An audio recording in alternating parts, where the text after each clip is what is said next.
Hi everyone, you are watching Blackboard. In this video, we'll be discussing about using ChatGPT for literature review. Do you think it's difficult to find articles directly related to your study? And do you spend hours and hours to search for these related articles?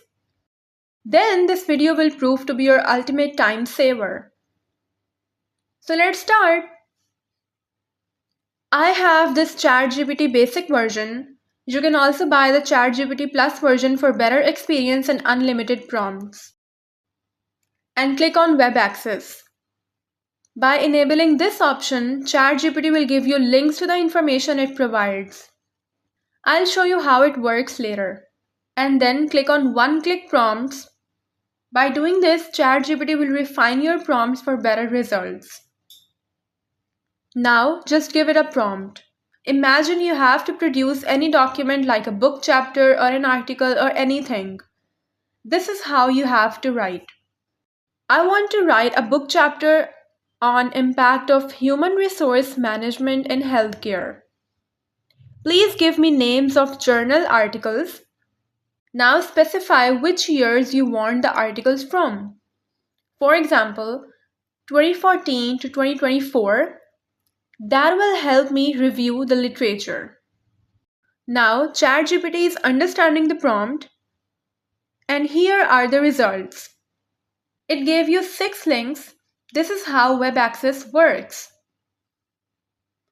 ChatGPT can sometimes generate incorrect responses, so please make sure by double checking the information. Here I'm going to open an article. Let's open this one.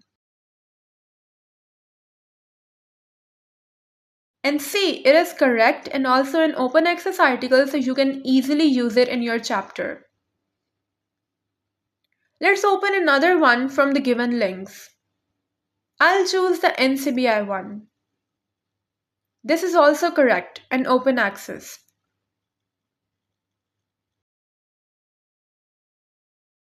But these are very few articles and we need more relevant content. So I'll give it a new prompt. Can you give me some more articles different from the above ones on the same topic?